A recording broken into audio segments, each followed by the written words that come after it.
வணக்கம் நேர்களே, சிந்தனை களம் நிகழ்ச்சிக்கு உங்கள் அனைவரையும் அன்புடன் வரவேற்கிறோம். கடந்த 2017ஆம் ஆண்டு ஏப்ரல் மாதம் 24ஆம் தேதி கொடநாடு அங்கு நடைபெற்றக்கூடிய அந்த கொலை சம்பவம், அதனை தொடர்ந்து அதில் என்ன நடந்தது, அந்த கொலைகளுக்கெல்லாம் காரணம் என்ன என்கிற ஒரு கேள்விகள் நீண்டு கொண்டே இருந்தது. அதற்கான ஒரு சிறிய விடையாக மக்களுக்கெல்லாம் தெரியப்படுத்துகிற விதமாக கடந்த ஒரு வருடத்திற்கு முன்பு குறும்படம் ஒன்றை வெளியிட்டார் பத்திரிகையாளர் மேத்யூ சாமுவேல் அவர்கள்.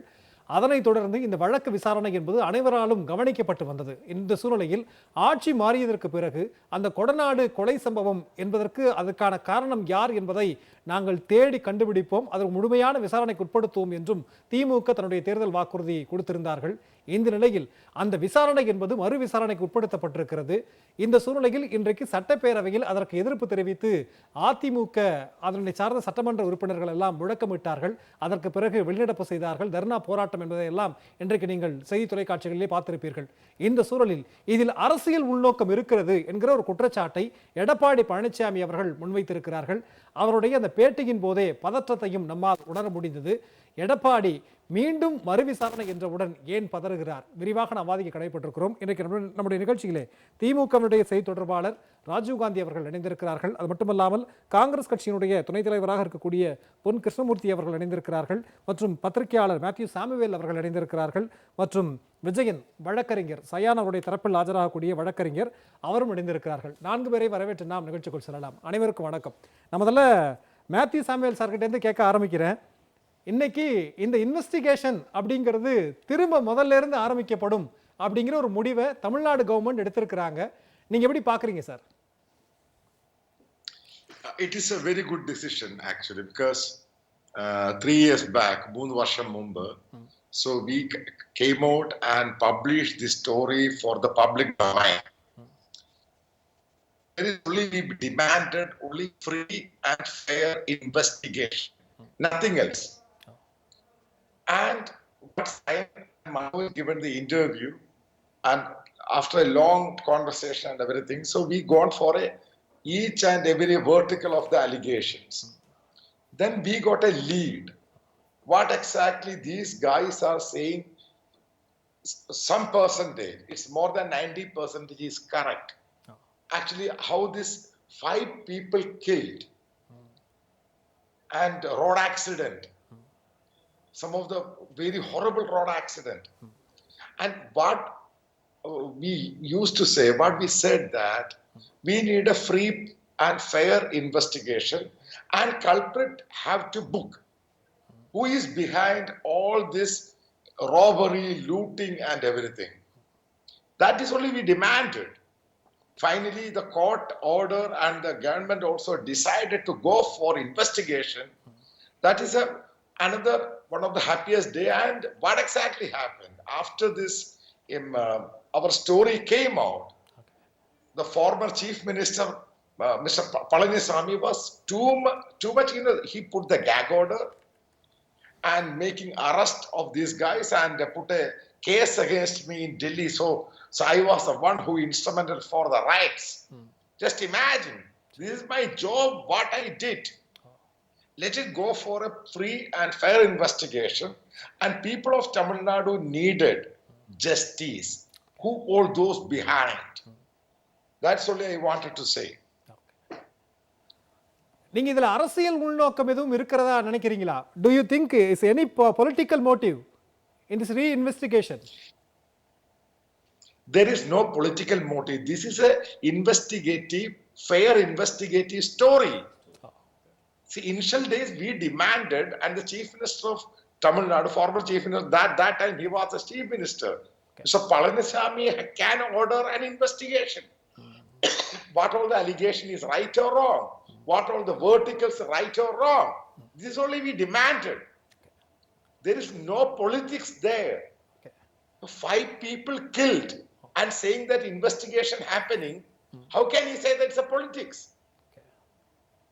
It is not a politics actually. So I'm not a politician. I'm not having any political proximity with anyone in my life. Okay. It's absolutely baseless allegation. This is exactly people in Tamil Nadu wanted to know who all those who behind. That only I wanted to say. ஆனா எடப்பாடி பழனிசாமி இது political motive இருக்குன்னு சொல்றாரு. It's absolutely baseless allegation. Okay. Why he's scared? Why he's scared? Why Mr. Palanisamy is scared? Oh. Why he's scared? சரி. If he innocent, he can also order. He can say, okay, you can investigate. Now he's scared. Why he's scared? Because all this vertical, it has to be proved. Because the phone tower of Kanagaraj and the Palanisamy is associated because of the phone calls. So everything will prove that that is the reason Mr. Palanisamy, the former chief minister, is scared. The investigation. Okay. Let it be investigated. Okay. How can he say there's a baseless investigation? So baseless kind of is nothing there. It's a politics. Let it be investigated. So police will come out the proof. Okay. That time we can say what exactly right or wrong. Okay. That only I wanted to say. நிச்சயமா sir, நம்ம பேசலாம். ஒரு first ரவுண்டோட கருத்தை நான் வந்து எடுத்துக்கிறேன். அதாவது அவர் ஏன் பதறாரு, அவர் மேல வந்து பிரச்சனை இல்லை அப்படின்னா இன்வெஸ்டிகேஷன் பண்ணலாமே அப்படின்னு சொல்லலாம். ஏன் பதறணும் அப்படிங்கிறத உங்களுடைய கேள்வியாக இருக்கிறது. நம்ம பேசலாம். வழக்கறிஞர் விஜயன் இருக்கிறார். விஜயன், ஏன் இந்த இடத்துல மறு விசாரணை அப்படிங்கிற ஒரு நீடர் வந்து வருதுன்னு நினைக்கிறீங்க? கிட்டத்தட்ட ஒரு 3 வருஷமா வழக்கு விசாரணைங்கிறது போகுது. வழக்கு விசாரணை முடிகிற தருவாயில மறு விசாரணை என்பது எந்த இடத்துல அவசியப்படுறதா நீங்க நினைக்கிறீங்க? இது இந்த போலீஸ் வந்து தெளிவா ஒரு விஷயத்தை சொல்றாங்க, கூடுதல் விசாரணை. இது மறு விசாரணைங்கிறதுக்குள்ள அடக்க வேண்டாம். சயன் வந்து 13ஆம் தேதி மறு விசாரணை கேட்கிறாரு. பிராசிக்யூஷன் தரப்புல அரசு வழக்கறிஞர்கள் திரு ஷாஜகான் அவர்களும் திரு கனகராஜ் அவர்களும் கூடுதல் விசாரணை வேண்டுகிறார்கள். அந்த கூடுதல் விசாரணையின் பேரில் அழைப்பாணை அனுப்பப்பட்டுதான் சயன் வந்து இப்ப ஆஜராகி மேலும் பல உண்மைகளை சொல்லி இருக்கிறார். அல்லது ஏற்கனவே அவர் சொல்லிய ஏற்கப்படாத உண்மைகளை சொல்லி இருக்கிறார். இதுதான் நடந்திருக்கு. இந்த கூடுதல் விசாரணையின் மூலமாக அது போலீஸ்க்கு எப்போதுமே பவர் இருக்கு. நீங்க ஒரு விஷயம் கவனிக்கணும், டிஎஸ்பி சுரேஷ்ங்கிறவர் அந்த விசாரணையில பங்கெடுக்கிறார். அதிமுக ஆட்சி காலத்தில் அவர் தான் இருந்தார். அவரெல்லாம் மாத்தல. அரசுக்கு வந்துட்டு ஒரு பொலிட்டிக்கல் மோட்டிவ் ஏதாவது இருந்திருந்தா சுரேஷ் சார மாத்திட்டு அந்த இடத்துல அந்த விசாரணை நடத்தி இருக்கணும். அப்படி எதுவும் நடக்கலையே. இது வந்து அதிமுக தொண்டர்கள், உண்மையான அதிமுக தொண்டர்களையும் திருப்திப்படுத்த தேர்தலிலே மக்கள் மத்தியிலே முதல்வர் போய் சொன்ன விஷயங்களுக்கு உட்பட்டு முழுக்க இந்த வழக்கிலே குற்றம் சாட்டப்பட்டிருக்கிற அப்பாவியான எதிரிகள் எல்லாருமே இதுவரை நீதிமன்றத்தை இறைஞ்சி கேட்ட ஒரு விஷயத்தை தான் இன்னைக்கு வந்து காவல்துறை ஒரு விஷயமா எடுத்து கூடுதல் விசாரணைக்கு போறாங்க. இல்ல, இந்த இடத்துல உயர்நீதிமன்றத்தினுடைய உத்தரவின்படிதான், அதனுடைய வழிகாட்டுதலின்படிதான் அப்படின்னு முதலமைச்சர் சொல்றாங்க. அதாவது நீதிமன்றம், அங்க இருக்கக்கூடிய மாவட்ட நீதிமன்றம் அப்படியான ஒரு டைரக்ஷன் எதுவுமே கொடுக்கலங்கிறத எடப்பாடி பழனிசாமியினுடைய ஒரு கருத்தா இருக்கிறது. நீதிமன்றம் இதுல என்ன சொன்னாங்க? நீங்க சொன்னீங்க மறு விசாரணைன்னு சொல்லாதீங்க, கூடுதல் விசாரணைன்னு சொல்லுங்க அப்படிங்கிறதா. நீதிமன்றத்தினுடைய பங்கு இதுல என்னவாக இருக்கிறது? அதாவது 13ஆம் தேதி மரியாதைக்குரிய அரசு தரப்பு வழக்கறிஞர்கள் அமர்வு நீதிமன்றம் உதகையிலே ஆஜராகி நேர் நின்று அவர்கள் வந்து ஒரு மெமோ தாக்கல் பண்றாங்க, ஒரு குறிப்பாணையை கொடுக்கறாங்க. 173 சப் கிளாஸ் 18 பிரகாரம் போலீஸுக்கு அதிகாரம் இருக்கு. அத்தோடு சேர்த்து காவல்துறையினுடைய கடமை என்ன என்று சொன்னால், எங்களுக்கு சில மெட்டீரியல்ஸ் கிடைச்சிருக்கு, எவிடன்ஸ் கிடைச்சிருக்கு, அதை வந்து சரிபடுத்திக் கொள்ள, அதை வந்து சீர்தூக்கி பார்க்க கூடுதல் விசாரணை தேவைப்படுது. இதை இந்த நீதிமன்றத்திற்கு ஒரு தகவலாகவும் சொல்கிறோம் சொல்லியிருந்தாங்க. நீதிமன்றம் ப்ரொசீட் ஃபர்தர் என்றும் சொல்லலாம், நீதிமன்றம் அதுல ஒரு ஆர்டர் போடாம இருக்கலாம். ஆனா காவல்துறைக்கு அதுக்கான அதிகாரம் இருக்குன்னு அவங்க வாதிட்டாங்க. அதன் அடிப்படையில் அதுக்கு முன்தேதியிட்ட தீர்ப்புகள், உயர் நீதிமன்ற தீர்ப்புகள், உச்ச நீதிமன்ற தீர்ப்புகள் பலதையும் மேற்கோளிட்டு அவங்க வாதாடி ஒரு மாதத்துல நாங்க ஒரு ஸ்டேட்டஸ் ரிப்போர்ட் கூட இதுல ஃபைல் பண்றோம்னு சொல்லி ஒரு வாக்குறுதியும் கொடுத்துதான் இந்த விசாரணையை ஆரம்பிச்சிருக்காங்க. இல்ல இன்னைக்கு எடப்பாடி பழனிசாமி அவர்கள் பத்திரிகையாளர் சந்திப்புல சொல்லும்போது சிஆர்பிசி 313 படி அந்த ஏற்கனவே விசாரணை எல்லாம் முடிஞ்சதுக்கு பிறகு கடைசியில அந்த குற்றம் சாட்டப்பட்டவர்கிட்ட கேட்பாங்க ஏதாவது சொல்ல விரும்புறீங்களான்னு. அவர் எதுவுமே சொல்லலையே, சயான் அன்னைக்கு எதுவுமே சொல்லல, இன்னைக்கு சொல்ல வைக்கப்படுறாரா அப்படிங்கிற கேள்விதான் அவர் எழுப்புறார். மிக எளிமையான விஷயம். 313 கொஸ்டின் கேட்கும்போது சொல்லக்கூடிய விஷயங்கள்ல அவங்க மறுத்து சொல்றாங்க. அதுக்கப்புறம் இதுல சார் தொடக்கத்திலிருந்தே ஒரு விஷயம் ரொம்ப தெளிவுபடுத்திடலாம் சார். இதுல இருக்கிற குற்றவாளிகள் பெரும்பாலானவர்கள் இப்ப இருக்கிறவங்க எல்லாமே மலையாள மொழி எழுத பேச படிக்க தெரிந்தவர்கள் சார். நீங்க 313 ஒரு கொஸ்டின் கேக்குறீங்க, அவங்க எழுதி கொடுக்கறதுக்கு. ஆனா நீதிமன்றம் மிக மிக அழகாக அவங்களுக்கு வாய்ப்பு கொடுத்தது, மாற்று கருத்தே இல்லை.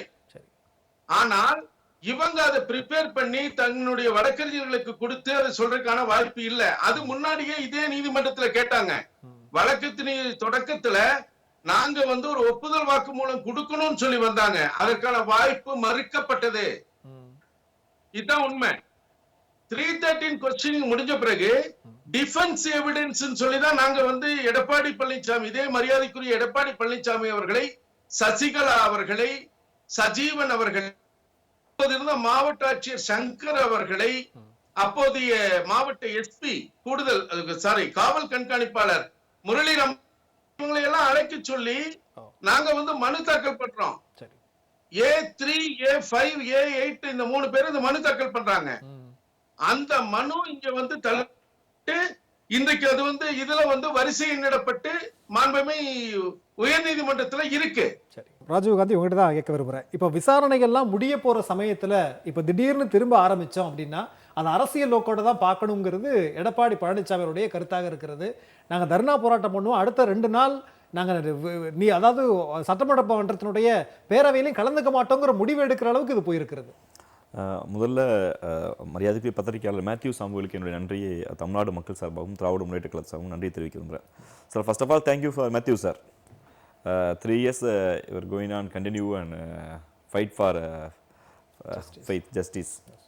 ஏன்னா ரொம்ப முக்கியமாக அவர் வார்த்தையை பதிவு பண்ணார். அவர் ஒரு 3 ஆண்டு காலம் ஒரு ஆவணப்படுத்தப்படுறது. இது அவருக்குள்ள இருக்க கேள்வி இருந்த திராவிட முன்னேற்ற கழகத்துக்கு மட்டும் இந்த கேள்வி இல்லை, ஒட்டுமொத்த தமிழ்நாடு மக்களுக்கு இந்த கேள்வி. அரசு தரப்பு நினைத்தால் மறு விசாரணை தேவை, கூடுதல் விசாரணை தேவை என்றால் அதை அரசுடைய ஒப்புதலோடு செய்யலாம். அதைத்தான் இன்று செய்திருக்கிறோம். அதைத்தான் தமிழ்நாடு முதலமைச்சர் மாண்புமிகு முதல்வர் அவர்கள் சட்டமன்றத்தில் மிக தெளிவாக சொல்கிறார். இது நாங்கள் தேர்தல் வாக்குறுதியில் கொடுத்த ஒன்று. மக்களிடம், இதே உதகை மக்களிடம், இதே சேலம் மக்களிடம், இதே தமிழ்நாடு மக்களிடம் மரியாதைக்குரிய செல்வி ஜெயலலிதா அவர்களுடைய அந்த பிரம்மாண்ட அந்த பங்களாவில் என்ன இருந்தது என்கிற அந்த புரியாத புதிருக்குள் அதை பாதுகாத்த காவலாளி எப்படி கொல்லப்பட்டார், அவருக்கு துணையாக இருந்த, இல்லை என்றால் அதை பாதுகாத்ததாக சொல்லப்படுகிற கொல்லப்பட்ட கனகராஜ் சாதாரணவர் அல்ல, முன்னாள் முதல்வருடைய ஓட்டுநர். பல ரகசியங்களை நீங்கள் அதிமுக என்கிற ரகசிய அறைக்குள் பல ரகசியங்களை கட்டி காத்த கனகராஜ் என்பது சாதாரணவர் அல்ல. எடப்பாடி பழனிசாமியால் முன்னாள் முதல்வர் செல்வி ஜெயலலிதாவிடம் அடையாளம் காணப்பட்டு பல ரகசியங்கள் எடப்பாடிக்கும் செல்வி ஜெயலலிதாவுக்கான உறவை பேணி காத்தவர். இந்த வழக்கில் நம்ம எப்பவுமே நீதிமன்றம் ஒன்று எப்படி வரும், மர்டர் பார் கெயின். இந்த கொலையால் யாருக்கு லாபம், இந்த கொலையால் யாருக்கு லாபம் என்று நாம் சொல்லவில்லை, அந்த கொலை குற்றவாளி சொல்கிறார். அதிமுகவுடைய சில முக்கியமான பிரமுகர்களுக்கு, அது வேலுமணியா இருக்கலாம், அன்பரசனா இருக்கலாம், இல்லை பழனிசாமியா கூட இருக்கலாம், நமக்கு தெரியாது. அப்போ இதை விசாரித்து நீதிமன்றத்துக்கு முன்பு நிரூபிக்க வேண்டிய பொறுப்பு ஜனநாயகப்படி தேர்ந்தெடுக்கப்பட்ட மக்களால் தேர்ந்தெடுக்கப்பட்ட ஒரு அரசுக்கு இருக்கா இல்லையா? ஒருவேளை நாங்கள் அதை நிரூபிக்க மறுத்தால் மேத்யூ சாமுவேல் எங்களை பார்த்து என்ன நினைப்பாரு, உடன்குற்றவாளி நினைப்பாரு, அந்த கொலைக்கு திராவிட முன்னேற்ற உடந்தையாக இருக்கிறான்னு கேள்வி வைப்பாரு. ஜனநாயகத்தை விரும்புகிற பத்திரிகையாளர்கள், இதற்காக போராடுகிற அந்த குடும்பம், இதற்காக நிற்கிற மக்கள் எங்களை பார்த்து என்ன நினைப்பாங்க? இப்போ திராவிட முன்னேற்ற அந்த கொலைக்கு உடந்தையாக இருக்கிறதா, திராவிட முன்னேற்ற அந்த பச்சிளம் குழந்தையுடைய ரத்தத்தை பார்த்து அமைதியாக இருக்கிறதா கேட்பார்களா மாட்டார்களா? நாங்கள் சொன்னோம், இவங்க உடனே சொல்றாங்க அரசியல் கலப்புணர்ச்சின்னு.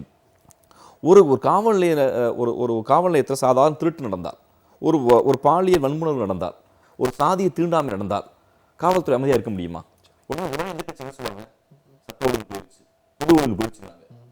எடப்பாடி பழனிசாமிக்கு அதுவும் கொலைதான். அந்த பகதூர் என்கிற அந்த வட இந்திய தொழிலாளியும் கொலைதான். இந்த பச்சிலம் குழந்தை மலையாள மொழி பேசிய அந்த பச்சிலம் குழந்தையும் கொலைதான். கனகராஜ் என்ற எடப்பாடியுடைய பழனிசாமி சொந்தக்காரர் கொல்லப்பட்டதும் கொலைதான். எதுக்கு அவர் வீடு இடிக்கப்பட்டது, எதுக்கு அம்மா மிரட்டப்பட்டார்? அப்ப இதுக்குள்ள ஒரு வெஸ்டர்ன் இன்ட்ரெஸ்ட் சொல்கிற ஒரு அழுத்தம் இருக்கிறதோ எங்கள் எண்ணம் இருக்கிறது. அதைத்தான் மரியாதைக்குரிய அவருடைய குற்றம் சாட்டப்பட்ட குற்றவாளியுடைய வழக்கறிஞர் ஆஜராக அவர் விஜயன் அவர்கள் மிக தெளிவாக சொல்கிறார். நாங்கள் ஒவ்வொரு நொடியும் ஒரு மனுவை தாக்கல் செய்கிறோம், அது நீதிமன்றத்தால் ஏற்றுக்கொள்ளப்படுகிறது. ஆனால் அன்றைய அரசு தரப்பு அதை நிராகரிக்கிறது. அப்ப எங்களுக்கு நீதி வேண்டும். இந்த இந்த இந்த கேள்வி திராவிட முன்னேற்ற கழகத்தால் மட்டும் எழுப்பப்பட்ட கேள்வி அல்ல. ஜனநாயகத்தை விரும்புகிற ஜனநாயக சக்திகள் இன்றைய அதிமுகவில் கூட்டணியாக இருக்கிற பாட்டாளி மக்கள் கட்சி எழுப்பிய கேள்வி, இருக்கின்ற பத்திரிகையாளர்கள் எழுப்பிய கேள்வி, ஒரு மர்மமான ஒரு பெரிய தொடர்புடைய வழக்கு, ஒருவருடைய முன்னாள் முதல்வருக்கு தொடர்புடைய வழக்கு பங்களா கொள்ளையடிக்கப்படுகிறது. இது வெறுமனே திருள் கதையாக முடியாது. அதை விளக்க வேண்டிய கடமையும் பொறுப்பு எங்களுக்கு இருக்கிறது. எங்களை பொறுத்தவரையில் அரசியல் சட்டத்தின்படியும் குற்றவியல் நடைமுறை சட்டத்தின்படியும் இந்திய தண்டனை சட்டத்தின்படியும் ஒரு அரசு ஒரு கூடுதல் ஆவணம் கிடைக்கிறது. அதை கண் முன்னாடி நிரூபிக்க எப்படி இருக்க முடியும்? இதை ப்ரொசீஜர் படி நாங்கள் இது பண்றோம். இங்கே உண்மையிலேயே இந்த கேள்வியை சட்டமன்றத்தில் உண்மையில் காலையில் எழுப்பி இது நியாயமான விசாரணை வேண்டும் என்று கேட்டிருக்க வேண்டியவர் எடப்பாடி பழனிசாமி தான். சயானி தேர் ஒப்புதல் கொடுத்திருக்காரு. எங்க அம்மாவுடைய பங்களாவில் இருந்த என்னுடைய கார் டிரைவரை என் சொந்தக்காரர் ஒருத்தன் கொண்டுட்டான், செத்து போயிட்டான், அவன் மேல உண்மையிலேயே அன்பு அக்கறை இருந்தா முதலில் உள்ளே வந்து இல்ல நியாயமான விசாரணை வேணும்னு அவர் கேட்டிருக்கணுங்கிறது சரியான ஒரு வாதம் தான். ஆனா அவரோட பேர் அப்படிங்கும் போது அதாவது மரியாதைக்கு முதல்வர் எல்லாம் சொல்றாங்க, எந்த இடத்துலையும் பழனிசாமி அவர்கள் பேர் இது வரைக்கும் வெளியே வரல. சரி, அதிமுகவுடைய முக்கிய குற்றவாளிகள் ஊடகங்கள் என்னன்னு பேசுவோம், அது வேற. ரைட். ஆனால் அரசு தரப்புடைய காவல்துறை ஆவணத்துல பழனிசாமி பேரோ எஸ்பி வேலுமணி பேரோ இல்ல அன்பரசன் பேரோ யார் பேர் வந்து யாருமே இல்லையே. நீங்க ஏன் பதறீங்க? அதான் முதல்ல மிக தெளிவாக ஒரு பாமரனுக்கு புரிகிற மொழியில் மடியில் கணம் இருந்தால் வழியில் பயம் இருக்கும். என் அப்பம் கொதிர்க்கல, நீங்க ஏன் கத்துறீங்க? உண்மையிலே திராவிட முன்னேற்ற கழகத்தின் கரங்களை, முதல்வருடைய கரங்களை அதிமுகவுடைய உண்மை தொண்டர்கள் அதிமுகவும் சேர்ந்து பிடிக்கணும். ஆமா, நான் கேட்கிறேன், விசாரிக்க முதல்வர், எங்க மேல ஒரு அபாண்ட பழியை இந்த மேத்யூ குற்றச்சாட்டுறாரு, இந்த விஜயன் குற்றச்சாட்டுறாரு, அந்த குற்றவாளி அவன் சைன் குற்றச்சாட்டுறான், நீங்க முதல்வர்களே எங்களை இந்த களங்கத்தை தொடங்கின்னு அவர் தான் கை தூக்கிடணும். அதற்கு மாறா காலையில் 50 பேர் உட்கார்ந்துருக்கீங்க. அப்ப என்ன சொல்ல வர்றீங்க? ஊடக விவாதங்களுக்கு வருவதில்லை, பத்திரிகையாளர்களை சந்திக்கிறது இல்லை, மக்கள் மட்டத்தால் தேர்ந்தெடுக்கப்பட்ட நீங்க யார் முதல்ல? அப்ப இந்த கேள்வியை திராவிட முன்னேற்ற கழகத்தை பொறுத்தளவில் எத்தனையோ வழக்கு ரீஓப்பன் ஆகுதுங்க. இது வந்து ஒரு வழக்கறிஞரா, குற்றவியல் வழக்கறிஞர் நான் சொல்றேன், தமிழ்நாடு முழுக்க தினந்தோறும் ஒவ்வொரு நீதிமன்றத்திலையும் ரீஓப்பன் பெட்டிஷன் இல்ல அடிஷனல் எங்களுக்கு வேணும், எங்களுக்கு குற்றவாளி சிறப்பும் அரசு சிறப்பும் ஒரு நாளைக்கு லட்சக்கணக்கான பெட்டிஷன் தாக்கல் செய்யப்படுது. அப்போதைக்கு எடப்பாடி பழனிசாமி ஏன் பதறல? சரி, அப்ப என்னன்னா இவருக்கு ஒரு முன்முடிவு இருக்கு, இவருக்கு இதுல ஒரு அவர் சொன்ன வெஸ்டர்ன் இன்ட்ரெஸ்ட் மாதிரி இவருக்கு ஒரு ஆர்வம் இருக்கிறது. இந்த கேங் லீடர்ஸ்களை, இந்த கொள்ளையாளர்களை ஏவி விட்டது இவர்தான் எங்க சந்தேகம் மக்களுக்கு இருந்தது. இப்ப திராவிட முன்னேற்ற கழகம் அமைதியா இருந்தா மக்கள் எங்களை பார்த்து என்ன நினைப்பாங்க? எங்களுக்கு முதல்வரை பார்த்து என்ன நினைப்பாங்க? நிச்சயமா நீங்க உடன் குற்றவாளியா கேட்பாங்க மாட்டாங்களா? நாங்கள் சட்டப்படி மக்களை வாக்குறுதி கொடுத்தோம். எங்களுக்கு சட்டத்திற்கு எடப்பாடி என்று கண் தெரியாது, வேலுமணி கண் தெரியாது. யார் தவறு செய்தார்களும் சட்டத்தின் முன் நிறுத்தப்படுவார். இவங்க உடனே சொன்னாங்க மனசாட்சி இருக்கான்னு. மதுசூதன் அவர்கள் இறந்து கிடக்கிற போது மரியாதைக்குரிய தமிழ்நாடுடைய முதலமைச்சர் தளபதி அவர்கள் போய் அருகில் பேசுகிறார். அதுதான் மனசாட்சி, அதுதான் தாய்மை, அதுதான் மாண்பு. ஆனால் ஒரு கொலையை செய்த குற்றவாளியோடு சமரசம் செய்திருக்க முடியாது. பழனிசாமியா இருக்கலாம், யாருன்னா இருக்கலாம். எங்களுக்கு பழனிசாமி நாங்க சொல்ல வரல, நீதிமன்றம் விசாரணை என்ன சொல்லிட்டு ஒத்துக்கலாம். அந்த குற்றவாளிகள் தப்பிக்க வைக்க முடியாது. சட்ட ஒழுங்கை, பொது ஒழுங்கை பாதுகாக்கிற இந்த அரசு அவங்க இரும்பு கரம்பாங்க, சட்டத்தின்படி நாங்கள் தண்டிப்பனாங்க உறுதியா அதுல இருந்து யாரும் தப்பிக்க முடியாது. நிச்சயமா. பொன் கிருஷ்ணமூர்த்தி சார், இன்னைக்கு காலையில கிட்டத்தட்ட ஒரு 15 நிமிடம் பத்திரிகையாளர்களை முன்னாள் முதலமைச்சர் எடப்பாடி பழனிசாமி எதிர்க்கட்சி தலைவர் சந்திக்கிறார். அந்த பத்திரிகையாளர் சந்திப்பை நீங்க எப்படி பாக்குறீங்க? ஒரு சாதாரண ஒரு எதிர்க்கட்சி தலைவராக இருக்கிற எனக்கே இந்த நிலைமைன்னா பொதுமக்களுக்கு எந்த நிலைமை அப்படிங்கிற பிரச்சனையை பொதுமைப்படுத்துறார். உங்களுடைய முதற்கட்ட பார்வை? அதாவதுங்க, இந்த வழக்கில் அவர் சொல்ற அந்த வாதம் வந்து பொருத்தமற்ற வாதம். காரணம், இந்த கொடைநாடு என்பதே ஒரு மர்ம தேசமாகவே காட்சியளித்து கொண்டிருந்தது. அதை வாங்கியதில் இருந்து அதை மிரட்டி வாங்கப்பட்டது. அந்த ஜோன் என்பவர் அதனுடைய உரிமையாளர், அவர் ஒரு புகார் கொடுக்குறார் போலீஸ் ஸ்டேஷனில் போய், என்னை இந்த சொத்தை விற்க சொல்லி மிரட்டுறாங்க. போலீஸ் அதை வழக்கே பதிவு பண்ணலை. ஆனால் அதுக்கப்புறம் அவர்கிட்ட இருந்து வாங்கப்படுது. அதற்கு உரிய பணம் கொடுக்கப்படவில்லை என்று மீண்டும் ஒரு புகார் போகுது. நிர்ணயித்த தொகையை விட 50% தான் கொடுத்தாங்க, மீதி 50% பணம் வந்து சேரவே இல்லை. இந்த நிமிடம் வரை சேரலைன்னு அவர் இன்னைக்கு வரைக்கும் குற்றச்சாட்டிக்கிட்டு இருக்காரு. அதுக்கப்புறம் நீங்கள் பார்த்தீங்கன்னா அங்கே வசிக்கிற மக்கள் தொகையே ரொம்ப குறைவு. அதுக்கப்புறம் அதுக்குள்ளே என்ன இருந்தது? ஓம் பகதூர் என்ற ஒரு காவலாளி ஏன் கொல்லப்படணும்? என்ன அவசியம் இருக்கு? அப்போ அந்த பங்களாக்குள்ள அது என்ன பூட் பங்களாவாது? அதுக்குள்ள என்ன இருந்தது? என்ன ஆவணங்கள் அதிலிருந்து திருடப்பட்டிருக்கிறது? ஏன் அந்த ஒரு காவலாளியை கொலை செஞ்சு அது உள்ள இருந்து பொருட்கள் களவு போச்சே, ஏன் போச்சு? சரி, களவு போனதுக்கு அப்புறம் குற்றச்சாட்டப்பட்டவர்கள் யார்? முதலமைச்சருடைய மறைந்த முதலமைச்சர் அம்மையாருடைய டிரைவர் கனகராஜ் அவர்கள் மீதும் கேரளாவைச் சேர்ந்த சயன் இருவரும் தான் இதில் குற்றவாளி. அவர்கள் தான் இந்த கொலைப்படியை அவர்கள் மீது சுமத்தப்பட்டது. அவர் கைது செய்யப்படக்கூடிய சூழ்நிலையில் அவர் சேலத்தில் வைத்து ஆக்சிடெண்ட்டில் இறந்து போகிறாரு. மிகப்பெரிய மர்மம். யார் நீ படத்தை விட பயங்கரமாக இருக்குது இது. ரொம்ப மோசமான இது த்ரில்லிங்கான படமாக போயிட்டு இருக்குது. இதை கண்டுபிடிக்கணும் அப்படின்னு ஒரு அரசாங்கம் அவர் சொல்கிறாரு, முதல்வர் தெளிவாக சொல்கிறார், சட்டமன்றத்தில் எங்களுடைய தேர்தல் வாக்குறுதியில் கொடைநாடை விசாரிப்போம், கொடநாடனுடைய வழக்கை விசாரிப்போம். கொலை மர்டர் ஃபார் கெயின். சரி, சகோதரர் ராஜீவ் காந்தி சொன்ன மாதிரி that is murder for gain. அது ஒரு கொலை வழக்கு ரொம்ப ஆபத்துங்க. கொலை நடக்கலாம், கொள்ளையும் நடந்திருக்கு. அப்போது இவ்வளோ பெரிய மோசமான அரசியலமைப்பு சட்டம் என்ன சொல்லுதுன்னா, கொள்ளையோ மட்டும் தனியாக நடந்தாலோ கொலை நடந்தாலோ ரெண்டுமே நடந்திருக்கு, இதுக்கு கடுமையான தண்டனை கொடுக்கணும் அப்படின்னு சொல்லுது. இப்போ சயன் என்ன சொல்றாரு, அவருடைய வழக்கறிஞரும் இங்க சொன்னாரு, அவர் என்னகிட்ட கூடுதல் தகவல் இருக்குன்னு ரொம்ப நாளாவே சொல்றாரு. இப்ப சொல்லல, அவரு அந்த ஆட்சியிலையும் சொன்னாரு, எங்கிட்ட கூடுதல் தகவல் இருக்கு, சில பேர் மீது எனக்கு குற்றம் சுமத்த வேண்டிய கட்டாயம் இருக்கு, நான் குற்றவாளி இல்லை, என்ன விசாரிங்க அப்படின்னு அவரே ஆட்படுத்தி கொள்கிறார். அப்ப விசாரிக்கணும். இங்க நீங்க கொஞ்ச நாளைக்கு முன்னால டவுட்டன்ல ஒரு கொலை, மர்டர் ஃபார் கெயின். அது சரி, அதில் அவருடைய மகனையே குற்றச்சாட்டிட்டாங்க, கிடையாது. ஆனால் அதுக்கப்புறம் குற்றவாளி கண்டுபிடிக்க போட்ட போது தண்டனை வழங்கப்பட்ட அவருடைய மகன் நிரபராதின்னு வெடிக்கப்பட்ட, அதுதான் சட்டம். இந்திய நாட்டினுடைய சட்டம் என்பது என்னன்னா, ஜனநாயக முறைப்படி அமைக்கப்பட்ட சட்டம். இங்க இது சர்வாதிகார நாடு கிடையாது. ஒரு கொலை நடந்திருக்கு, கொள்ளை நடந்திருக்குது, 5 உயிர் போயிருக்கு. கனகராஜ் இறந்து போயிருக்காரு, ஓம் பகதூர் இறந்து போயிருக்காரு, அங்கேயே ஒர்க் பண்ணிட்டு இருந்த தினேஷ்குமார் இறந்து போயிருக்காரு, தூக்கு மாட்டிக்கிட்டே இருந்து. ஏங்க அவர் தூக்கு மாட்டிக்கிட்டாரு? ஒரு விசாரணை விசாரிக்க கூடாதா? நீங்க தான் விசாரிக்கல. கொடைநாடு என்பது தமிழகம் முழுவதும் தெரியும் ஒரு மர்ம தேசமாகவே இருந்து கொண்டிருக்கு. அந்த மர்ம தேசத்தை வெளியே கொண்டு வரணுமா வேணாவா? அததான் திரு மரியாதைக்குரிய முதல்வர் சொல்றாரு. நாங்க அந்த மர்ம தேசத்துல என்னதாயா நடந்தது நாங்களும் தெரிஞ்சுக்கணும், நாட்டு மக்களுக்கு தெரிவிக்கிறோம்னு வாக்குறுதி கொடுத்தோம். நாங்க வாக்குறுதியை நிறைவேற்றலன்னு சொல்றியா? இதோ பாரு, கொடுத்த ஒரு வாக்குறுதியை நிறைவேற்றினா இப்படி கூச்சல் போடுறீங்களா? என்னையா நியாயம்? நிச்சயமா சார். ஒருவேளை மறு விசாரணைக்கு, இந்த கூடுதல் விசாரணைக்கு உத்தரவிடலன்னா மக்களே கேள்வி கேட்கக்கூடிய ஒரு சூழ்நிலை இருக்குன்னு சொன்னார். இல்லங்க, கொடநாடும் அம்மையார் ஜெயலலிதாவினுடைய மரணமும் இன்னும் மர்மமாவே இருக்குது. அப்ப நீங்க அடுத்ததுக்கும் விசாரணை தேவை, அடுத்து ஆறுமுகசாமி ஆணையம் வரைக்கும் போகணும்.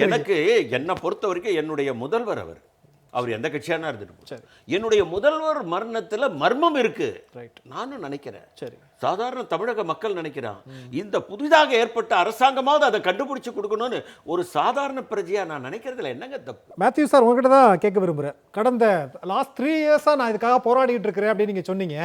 எந்தெந்த விதத்துலலாம் இந்த போராட்டம் இருந்தது, யாரெல்லாம் நீங்க மீட் பண்ணீங்க, யாரெல்லாம் மீட் பண்ணீங்க, இதுல உங்களுக்கு என்ன அக்கறை இருந்தது, இதை வெளிக்கொண்டு வரணும் அப்படின்னு நீங்க ஏன் கேர் பண்ணிக்கிட்டீங்க அப்படிங்கிற கேள்வி இருக்கு இல்லையா? Basically, I'm a journalist. Okay. I'm not a politician. So when a journalist is getting such kind of information, as usually you people will go for a further probe. Okay. You will find it out what exactly happened. Is it right or wrong? Right. Is it true or wrong? So then we gone for a due diligence. Okay. And the team got for a due diligence. Met many people, several people. In Coimbatore, several people in Chennai, several people, those who connected to Kanagaras, several people, those who connected to investigating officers, and lots of things. Okay. Then finally, I came into the conclusion there is a big hand behind this 5 murder. Okay. There is a big hand behind this looting and bulgery and all these things in Coronado. That we try to prove. Okay. Why he did. The reason behind, he wanted to take out some papers, some documentation, some video clips and all these things. Okay. For what purpose? That police has to investigate why those who did. After that, 5 people killed. The Dinesh matter, he suicided. That is also a funny matter. He's having some problem in eyes, one of the eyes, he suicided. This is what exactly some of the officials saying. Absolutely rubbish and baseless allegation. So all these things have to be investigated. And also second thing, when this trial was going, a trial was a speedy trial. It was not a properly judicially monitored trial. It is a speedy trial for doing for somebody else. And meanwhile, another one guy who was also came out and told in front of me to the public, who all this Manoj Valaya, why he got a big offer in between. Well, who offered him money? What was the reason all behind? This also has to be investigated. That is what openly and frankly I am saying. As a journalist, I don't have any agenda with any political party, or political group, or political personality. I only want looking for it has to be fairly investigated. Who all those who behind 5 people killed? Who all those who behind the Bulgaria and the robbery happened in Coronado Estate? Of course, I haven't even got a lead. When former Chief Minister Jayalalitha Madam, she was in the hospital. 7 kind of leads. So that also has to be investigated. She was the Chief Minister of Tamil Nadu several occasions. It is not a simple matter. It's each and every Tamil people, those who are living in Tamil Nadu, outside Tamil Nadu, all over the world, an Indian must know who are those who behind. This is not a banana republic. Those who can kill and make police and make them judicial support and all these things they can create. No, it won't happen to our country. So it has to be investigated. There is no agenda. There is no any other kind of a motive behind. And when Mr. Palanisamy was a chief minister, he also gone for an investigation because of his police and intelligence. He also came to know that I don't even have any connection with any political party in India. நிச்சயம் பத்திரிகையாளரா என்னுடைய கடமையை செஞ்சேன், எனக்கு எந்த நோக்கமும் இல்லை அப்படின்னு நீங்க சொல்றீங்க. Do you think Palanisamy is the only behind in this issue? Listen, that I am not even accusing anyone. The former chief minister or whatever else. That police have to investigate and prove who are those who behind. That is police duty. So listen, we are journalists. We don't have any power to investigate the matter. We are doing a limited leads. That police has to prove who are those who behind this kind of a murder and this Bulgaria and all this thing, looting, what I exactly have. Listen, I am again saying, I am not given a clean chit to all those who accused in this police charge sheet. That also police have to investigate fairly well. Who are those who behind, who are those who matters. So this is what my request, nothing else. நிச்சயமா sir, அது வந்து காவல்துறையினர் தான் விசாரிக்கணும், நான் யாரையுமே குறிப்பிட்டு சொல்லலை அப்படிங்கிற உங்களுடைய கருத்து. இன்னும் ஒரு கேள்வி, what are the problems you are facing after the release the document? So facing a lot of things because after that there was a ban. I cannot talk anything against Coronado. I cannot anything talk against Chief Minister. Mr. Palanisamy, why he wanted to scare? If he's innocent, he can go through the court system or judicial system there. He can investigate them. Why is he scared? That's the question I asked day one. Why is he scared? He is so much scared. That is the reason I am saying, let it police investigate fairly. And lot of things he did against this Sayan and Manoj, through them, they're pressurizing me. Sayan was, I think Sayan was involved only because of some kind of a miscalculation due to Kanagaraj. I don't think so. And Manoj was another guy. He's a different guy. That has to be investigated. So all these matters putting together to the public domain, the public has to take it. And now our judicial system and police has to investigate. Let it be needed an answer. We are not in the shadow box. We have a lot of questions coming. Let it answer by the police and our judicial system. Okay sir, we will discuss. Rajiv Gandhi, அதாவது இந்த பிரச்சனை அப்படிங்கிறது தேர்தல் வாக்குறுதியை நிறைவேற்றாம திமுக தரப்பு இருக்கிறது, அதிலிருந்து மக்களுடைய கவனத்தை திசை திருப்பதான் இதில் கையில் எடுக்கிறாங்க அப்படின்னு எடப்பாடி பழனிசாமி ஒரு குற்றச்சாட்டு வைக்கிறார். நான் சொல்ல வேண்டிய அவசியம் இல்லை. தமிழ்நாடு முதல்வர் அவர்கள் இந்த சட்டமன்றத்திலையும் தெளிவாக சொன்னா, நீங்கள் தான் போராடுறீங்க, அது தார்மீக ரீதியாக அரசுக்கு பொறுப்பு நிலையை உணர்ந்து மக்களுக்கு கொடுத்த வாக்குறுதியை நிறைவேற்றும் முகமாக சொல்லியிருக்கக்கூடிய தகவல் அது. அதில் நான் போக தெரியும். ஏன்னா இந்தியாவிலேயே ஒரு மாநில கட்சியுடைய தேர்தல் அறிக்கை ஹீரோ என்று கொண்டாடப்படும். அது திராவிட முன்னேற்ற தேர்தல் அறிக்கை தான். சொன்னதை செய்வோம், செய்வதைத்தான் சொல்வோம். எப்பவுமே அது நாங்கள் செஞ்சுருக்கோம். ரொம்ப முக்கியமாக நம்ம மேத்யூ அவர்களுடைய இந்த வாக்கு, எனக்கு தெரிஞ்சு மேத்யூ அவர்களின் 2-3 நாளில் பாஜக நண்பர்கள் நாங்கள் சங்கிகள் சொல்கிறோம், கிறிஸ்தவர்களும் திமுகவும் கூட்டணி வைத்து விட்டார்கள் சொல்வார்கள். அதான் இந்த நாட்டில் ஜஸ்டிஸாக நடக்க போகும் விஷயங்கள். நேர்மையை மதச்சாயம் பூசுவது, குற்றவாளிகளுக்கு ஆதரவாக மதங்களை கொண்டு வருகிற அந்த வேலைகளை செய்வார்கள். அவர் சொன்ன அந்த பிக் ஹேண்ட், ஒரு பெரிய கை இருக்கு, அது யார்? அதை விசாரிச்சு சொல்ல வேண்டிய கடமை அரசுக்கு இருந்தது. கடந்த அரசு தவறிவிட்டது. இந்த அரசு அதை செய்ய வேண்டும்ங்கிற அதைத்தான் நாங்கள் செய்கிறோம்.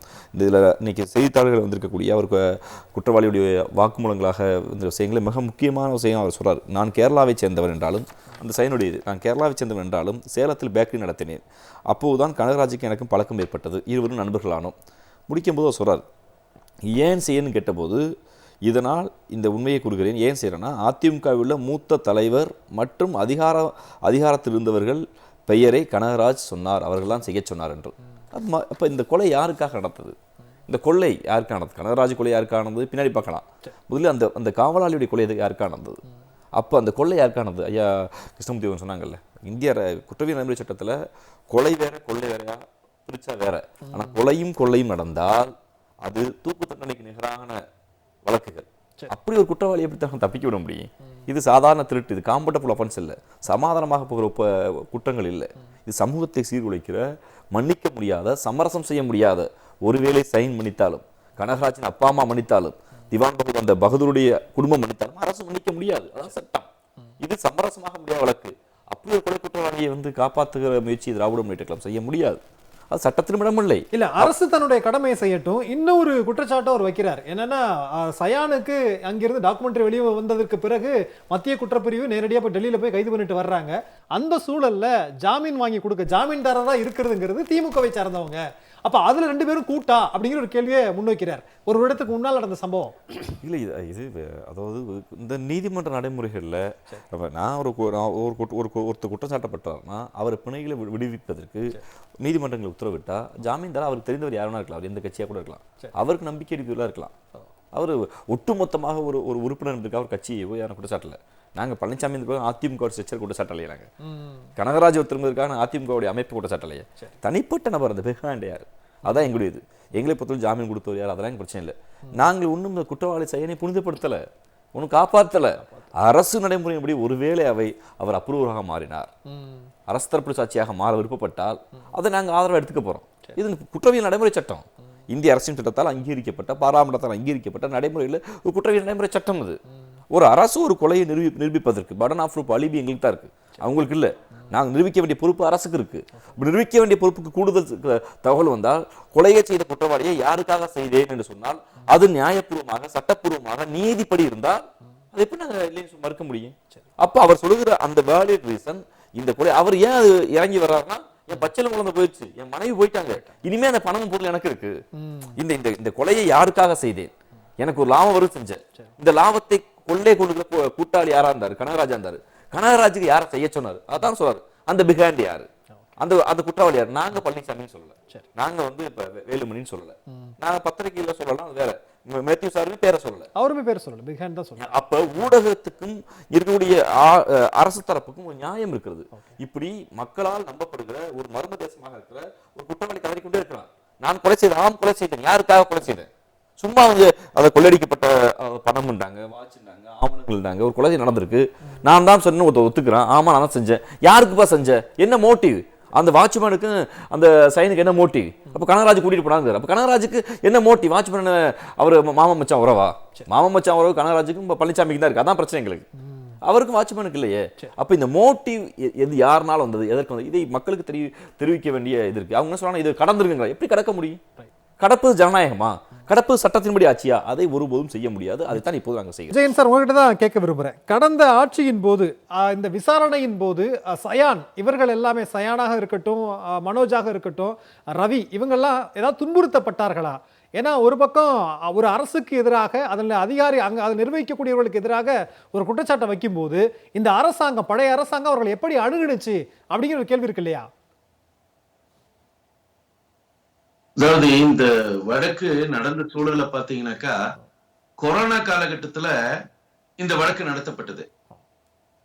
ரொம்ப அதிகப்படியான காவல்துறையினர் குவிக்கப்பட்டு பத்திரிகை நண்பர்கள் அதை பார்க்க வந்து, அதுக்கப்புறம் அரசியல் கட்சிக்காரர்கள் அங்கு குவிந்திருந்து மிக நெருக்கடியான சூழல்ல தான் இவங்கெல்லாம் சிறையிலிருந்து கொண்டு வரப்பட்டு, அதாவது இந்த 8 பேர் விடுதலையா இருக்காங்க, அதுக்கப்புறம் சயன் எல்லாம் விடுதலையானாங்க இல்லையா, ஜாமீன்ல வந்தாங்க இல்லைங்களா. இந்த ஜாமீன்ல வர்றதுக்கு முன்னாடி அவர்கள் ஒரு நெருக்கடியிலேயே தான் கோர்ட்டுக்கு வந்துட்டு போனாங்க. முழுக்க முழுக்க இந்த வழக்குல ஒரு ஃபேர் ட்ரையல்ங்கிறது கோர்ட்ல அவங்க உள்ள வந்த பிறகு நடக்குது. கோர்ட்ல நடக்கிறது ஃபேர் ட்ரையல். ஆனால் அந்த ஃபேர் ட்ரையலை ஃபேஸ் பண்றதுக்கு அவங்களுக்கான மனநிலை இருக்கு இல்லைங்களா. ஒரு ஒரு ஒரு குற்றவாளி என்று குற்றம் சாட்டப்பட்டவர், குற்றவாளிகள் அல்ல இவங்க.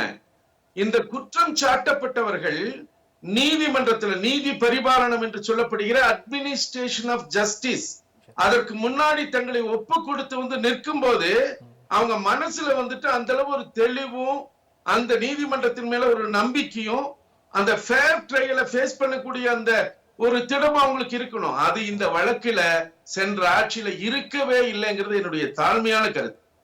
அது முழுக்க முழுக்க ஆனா என்ன நடந்துச்சுனாக்க, நான் இந்த வழக்குக்கு உள்ள வந்த பிறகு A10க்கு ஆஜராகி, அதுக்கப்புறம் A3, A5, A8 இவங்களுக்காக இப்ப உயர்நீதிமன்றம் போற வரைக்கும் இந்த காலகட்டத்துல, இப்ப தற்போது வழக்கு நடத்துகிற நீதிமன்றம் இந்த சூழல் ஒரு பிளஷண்டா இருந்துச்சு, மாற்று கருத்தே இல்ல. அவர்களிடம் கேள்விகள் சரியாக கேட்கப்பட்டன. ஆனால் அவர்கள் அதுக்கு முன்பு அனுபவித்த சில விஷயங்கள் நீதிமன்றத்துக்கு போனா அது தங்களுக்கு எதிரா போயிடும். பாருங்க, யாரும் சம்பந்தம் இல்லாத ஒரு அம்மா 3 மாசத்துல வழக்கை முடிக்கிறதுக்காக ஒரு ஆர்டரை வாங்குறாங்க. 3 மாசத்துல வழக்கை முடிக்க வேண்டும் என்கிற நிர்பந்தம் கூட வழக்கு விசாரணை நடத்துகிற நீதிமன்றத்துக்கு இருக்கக்கூடாது. ஆனா இந்த வழக்கில் அது இருந்துச்சு. அதனாலதான் கொரோனா காலகட்டத்திலேயே வழக்கு நடந்துச்சு. இது போன்ற ஒரு சூழல் எல்லாத்துக்குமே ஒரு நெருக்கடியை கொடுத்த சூழல். நான் ஒரு வழக்கறிஞராக கூட சொல்றேன், நானும் கூட ஒரு நெருக்கடியை உணர்ந்தேன். அதை விட இப்போ இந்த மரியாதைக்குரிய முன்னாள் முதல்வர் அவர்கள் படுகிற பதட்டத்தை பார்க்கும்போது எங்களுக்கெல்லாம் பயம் வருது. என்னன்னா இவங்க பதட்டப்படுறாங்களே, இவங்க பதட்டப்பட்டாலே ஏதாவது செஞ்சிருவாங்களேங்கிற பயம் வருது. இஃப் யூ ஆர் ஃபேர், நீங்க தெளிவான நபர், உங்ககிட்ட எந்த பிரச்சனையும் இல்ல. தோழர் ராஜீவ் சொன்ன மாதிரி, உங்ககிட்ட மடியில் கனமில்லை என்று சொன்னால் வழியில நீங்க ஏன் பயப்படுறீங்க? நீங்க உங்களை ஒப்புக்கொடுங்கள் விசாரணைக்கு. நாங்க இதை சொல்றோம் சொல்லிவாங்க. Anybody can settle a motion. நீங்க வாங்க சார். அதை விடுத்துட்டு நீங்க நாங்களா தானே இவரு முதல்வர் தெளிவா சொன்னாரு, எங்க அப்பன் குதிரைக்குள்ள இல்லைங்கிற மாதிரி எல்லாம் இன்னைக்கு வெளிப்பட்டார். உங்களை குற்றம் சாட்டுகிறவர்கள் நாங்களும் கூட உங்களை விசாரணைக்கு அழைத்தவர்கள் கூட சாட்சியாக தான், எங்க தரப்பு சாட்சியா தான் கூப்பிடுறோம். நாங்க எங்க தரப்பு சாட்சியா நீங்கள் வருவதன் மூலமாக உங்களிடம் கேட்கப்படுகிற கேள்விகளில் அல்லது நீதிமன்றம் எழுப்புகிற கேள்விகளில் வருகிற உண்மைகள் மூலம் உண்மை வெளிப்படணும். இதுதான் எங்களுக்கு தேவை. நிச்சயமா சார், அவரை குற்றம் சாட்டணும்ங்கிறது இல்ல, உண்மை வெளிப்படணும் அப்படிங்கறத. அதற்கு நீங்க உங்களை ஒப்பு கொடுங்க அப்படின்னு நாங்க அழைக்கிறோம். நீங்க ஏன் பதட்டப்படுறீங்கிற ஒரு கேள்விதான். கிருஷ்ணமூர்த்தி சார், அதாவது தொடர்ந்து திமுக நிச்சயமா சார் நியாயம் கிடைக்கணும். கண்டிப்பா சார்.